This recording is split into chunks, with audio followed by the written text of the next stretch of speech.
Alive and Well STL is a presentation of the St. Louis Regional Health Commission and Rare Gem Productions to build a healthier St. Louis. Power up with the positive. Learn more at oneraregem.com. That's ONERAREGEM.com. Support for Alive and Well STL comes from Beyond Housing, helps entire communities become better places to live. Learn more at beyondhousing.org. The Regional Health Commission works in partnership with regional health sector advocates and stakeholders to improve healthcare access, reduce health disparities, and improve health outcomes for the uninsured and the underinsured in St. Louis City and County. Alive and Well STL with Bethany Johnson-Javois, CEO of the St. Louis Integrated Health Network. This whole initiative of Alive and Well STL is really about resilience and recovery, about ensuring that our entire community are activated to play a role in helping people overcome the trauma or toxic stress that they have experienced. Some who not even know what trauma have been for them. Not understanding that was a traumatizing event or a situation that they was in because they so like it's a norm to them. So it's really working and dealing with them and bringing them aware of what has happened to them and letting them know that that's not the norm. One of the things that's a commonality in people who have experienced trauma is the tendency to blame oneself. So to feel like something is happening to you because you're not a good person or something that you did or you deserve to be treated poorly. And the first thing that we do in the TRIM model is we start to let people understand that it's not normal to experience the things that they've experienced, and it's not their fault. Through recovery, we hope more people can reach the state of being alive and well. Alive and Well STL. As your introduction, could you create a vision for us for what it means to you to be alive and well in STL? Well, I think one of the things that I think about when I think of the word alive is having both freedom and opportunity. So it's not just physically breathing or being conscious and awake. It's actually being able to pursue something, having the freedom to go out and create a life for yourself and for your family and for your community. And well is the piece that talks about the ability to do that. So being physically well, being emotionally well, spiritually well, all of those things that it takes to be healthy enough to be aware of opportunities and to be able to go after them. So when I look at a vision for a community, I'm looking at the opportunity for everyone within community to pursue their dreams, to pursue their hopes, to be free from fear and anxiety, to really live and expect to pursue happiness. It sounds like one of those phrases that we hear all the time, pursuing life, liberty, and happiness and all of those things. But it's really about being in a place where freedom is not imagined, it's realized. Hello, and thank you again for joining us today. I'm Bethany Johnson-Javois, CEO of the St. Louis Integrated Health Network and host of Alive and Well STL, sponsored by the St. Louis Regional Health Commission. Today, we are joined in studio by Serena Mohammed, Director of Strategic Initiatives at the St. Louis Mental Health Board, and Toni Jordan, Peer Specialist at Queen of Peace, joins us as well by phone. Thank you both for joining us today. Thanks for having us. You're welcome. As we talk and think about what it means for our community, particularly in context of all that has happened here, to be alive and well, I'm excited to be speaking with both of you. And I'm not sure, listeners, if you know this, but Serena in particular has been a very big reason for why we are actually here today talking about this subject of trauma-informed care. She is the one who explained to us the impact trauma is having on the health of our community, and she inspired the St. Louis Regional Health Commission to pursue this work as a member of the Community Advisory Board structure. So, Serena, my hat's off, as always, to you and for the work that you continue to do in our region. Thanks. One of the efforts that the St. Louis Mental Health Board and its partners, including Queen of Peace, have engaged in is funding services that help people recover from the trauma they have experienced in their lives. This whole initiative of Alive and Well STL is really about resilience and recovery, about ensuring that our entire community are activated to play a role in helping people overcome the trauma or toxic stress that they have experienced. Through recovery, we hope more people can reach the state of being alive and well. So, Toni, your job at Queen of Peace, if I understand it correctly, you touch specific lives that have been impacted by the root causes that Serena has just mentioned. Can you share with our listeners your experience working with individuals that are in recovery from trauma? What does it look like? Everyone has an individualized experience, but what are the commonalities among these experiences that people need to know? Well, it has really been very rewarding for me to be able to touch the lives of those that has been traumatized, even some of our clients as being Ferguson residents. So as being here for them and allowing them to have a voice and to speak out about what is going on. So I'm glad that Queen of Peace has opened their doors up and not trying to sweep this under the rug, but allowing them clients to be able to speak their voice. Let's talk about it and let's help them that they're not stuffing or piling all this up to where they just explode one day. And as far as dealing with the women who have been, and most women has been traumatized, some who not even know what trauma have been for them, not understanding that was a traumatizing event or a situation that they was in because they so like it's a norm to them. So it's really working and dealing with them and bringing them aware of what has happened to them and letting them know that that's not the norm.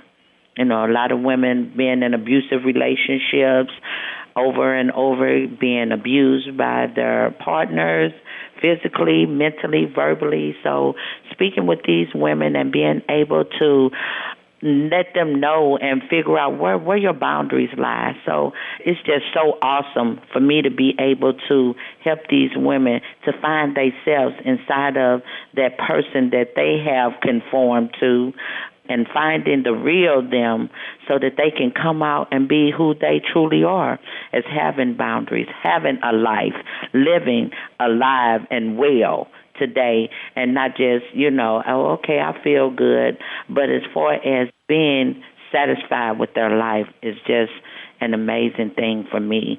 Doing this every day is so rewarding. Thanks, Toni, for sharing your perspective. Serena, we recently learned about the program called TRIM, which stands for Trauma Recovery Empowerment Model. This is a national model which the Mental Health Board and other organizations brought to our community. There are two words in that title that really catch my attention: recovery and empowerment. Can both of you tell me what those words mean to you and the people who participate in the program? Sure. I'll start by looking at the word empowerment. One of the things that's a commonality in people who have experienced trauma is the tendency to blame oneself. So to feel like something is happening to you because you're not a good person or something that you did or you deserve to be treated poorly. And the first thing that we do in the TRIM model is we start to let people understand that it's not normal to experience the things that they've experienced, and it's not their fault. That things happen to people for no reason of their own, and that they shouldn't internalize it as something that they deserve. Once a person realizes that they deserve to be treated well, their attitude changes, the way that they interact with other people changes. So it's really a shift in how they perceive themselves and then how they move around in the world. I will say that there's also an MTRIM program, which stands for male, and then the exact same title that you just read. And what we do when we talk with the men is we look at stereotypes that sometimes govern how men believe they're supposed to behave and how that damages their self-perception and their interaction with other men. And what we've been told by people who participate in the MTRIM program is that for the first time they have healthy, positive relationships with other men. They're not aggressive, they're not competitive, that they actually can figure out a way to interact that is not hostile or overtly aggressive. And I know that that sounds like a small piece, but what it really means is that people start to humanize themselves and their relationships, and it just really changes the types of things that they experience in life. So when we're talking about empowerment, it's really about understanding who you are as a person, how you fit into family and community, and not being okay with abuse, understanding that it's not the norm and that a person deserves better than that. And we do that with both men and women. The recovery piece is about moving ahead. So you do have to go through the experience and almost relive it and understand how it impacted you. But at some point you have to decide that that was a moment in time and it's not going to define you for the rest of your life. And you're going to move ahead as a stronger person. And that's what the recovery is really about. Toni, you want to add to that? Yes. And my form of looking at recovery is knowing that I am alive and well. And by me saying that, I mean that just living every day till its fullest.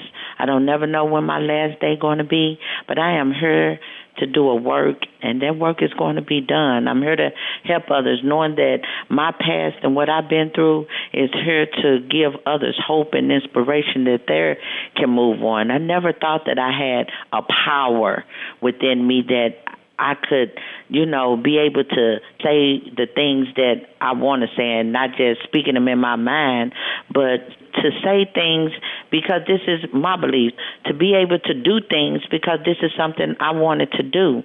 So today I know that being empowered comes from within me, comes from within the next person I work at, and they got to touch into that inside of them and find that power because each one of us has it. And that is my job, is to let them know and to get in touch with that inner part of them so they can grow off of it. And all that comes with recovery, because I'm helping them to find that person that has been shielded and this other person that is on the outside, but bringing that other person that's on the inside, the true them, out. So that is really, like Serena saying, is helping them to move forward, helping them to find what direction you want your life to go in. What is it that you want to do? And empowering them to let them know that you can do this. Ain't no more I can't. So what are some of the components of the TRIM and MTRIM projects, the empowerment model that listeners need to know about? So specifically, there's a photo voice component, the role of art in this process of recovery. How do those tools bring out and highlight for people the inside that begins to come out, as you talked about, Toni? It has been amazing. It's a couple of ladies that I know have taken it, and looking at the pictures they chose, one lady had a possum on top of the fence. And you know how sneaky and everything a little possum look. Mm-hmm. And she said that reminded her of what she was doing out in her addiction, and that's someplace she didn't want to go again. So that photo voice took a picture of her as that possum sneaking around, doing just little things and lying, playing possum for somebody else, like, oh, I'm dead, but I'm not. That's what she saw in that picture, and that's what she took, and that's what her photo voice picture was about. The other lady had a picture of her family and of her grandchildren and children, and how they empowered her and inspired her and motivated her to keep going forth in her recovery. She did not want to lose them again or lose the relationship that she had with them. So through being able to take that photo and have that photo is just has been such an inspiration for her, and hangs up in her apartment that she has today. So it is the most, I'm like, wow. I mean, to see those things and to see those pictures and their statements was just awesome. I mean, that was a great class. I was talking to Jackie Lakeisha of NAMI to see if she could bring that back so other people could experience that. That would be awesome if we can get others to be able to go through that. I could just imagine being in that room and taking those photos and then being able to write a statement as what that meant to each one of those ladies and men. So it was awesome. This is a great example for our church communities that are listening to of work that could be done within local churches and other environments and contexts. So thank you, Toni, for sharing that. Now, as our listeners hear some of these recovery stories, I'm sure they're thinking about themselves or someone that they know who could envision this possum visual that I know I'm looking at, nodding my head to, going, yeah, I can connect to that. To Serena and both Toni, what would you say to people who are not activated, who are acting like the possum? They're alive, but they look asleep. They might even look dead, quite frankly. But there's so much more to them than what life has told them up to this moment. What do we say to them today?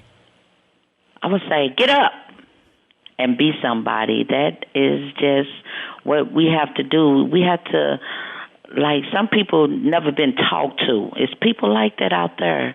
And I would want to be able to talk to them. So if they're listening, or if you know somebody that you haven't really engaged with, or saw somebody in your church, your community, your neighbor, reach out to those people and start a conversation and get to know, like, what is in them that you can help bring out.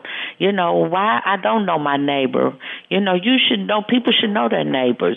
People should reach out to other people. You may not see nobody going to their home or seeing people talk to them when they're at church. Reach out to those people, maybe something going on with them that they want to talk but don't have nobody to talk to. So I would just say this, to reach out to others in spite of whatever you feeling or whatever the devil may be telling you not to do, to just take that risk and reach out to other people and see, are they hurting? How can I help? How can I be of assistance? Maybe we can give a resource or help them find their way in life. So just reach out.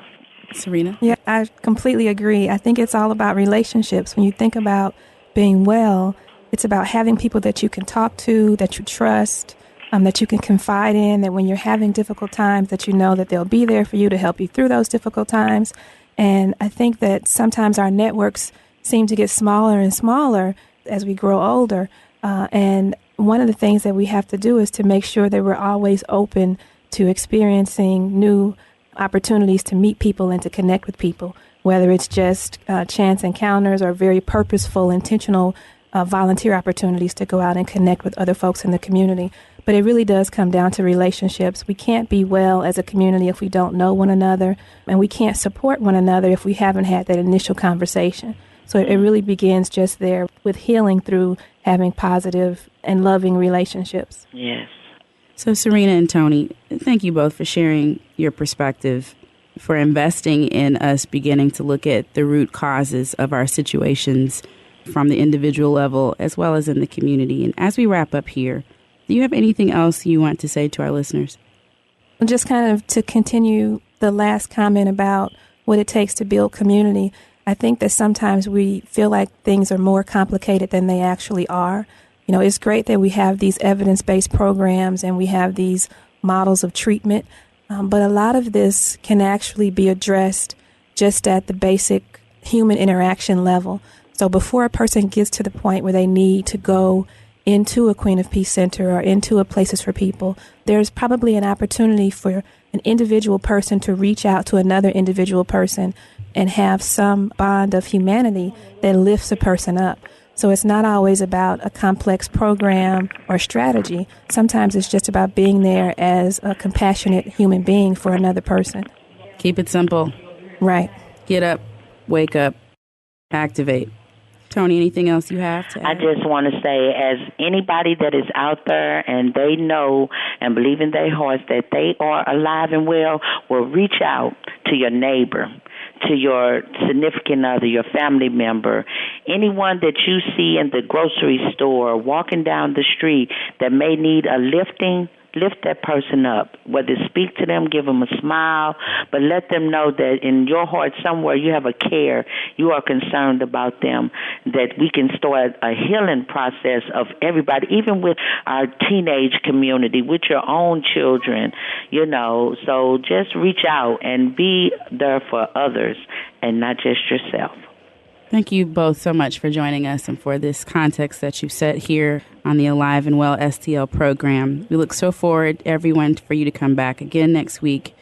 For more information about today's program and to become involved in Alive and Well STL, please download the smartphone application Bonfire, BONFYRE, and search for Alive and Well or visit us online at aliveandwellstl.com. We'll be back again next week. You are invited to join the conversation. If you, your family, or your organization is interested in talking about how we better the well-being of the region, sign up for more information, join the conversation, log on to aliveandwellstl.com, and let's build a plan on how we can work together and improve our overall health and become alive and well. The Regional Health Commission, with Chief Executive Officer Robert Friend Jr., committed to providing a detailed review of change over the past decade and 14 leading health indicators for the city and county of St. Louis. The first decade review of health status report, an update to building a healthier St. Louis. Discover the narrative, the data, and celebrate the progress already made to improve healthcare access and reduce health disparities in our region. Learn more at stlrhc.org. Alive and Well STL is another positive production of Rare Gem Productions. Thanks for listening.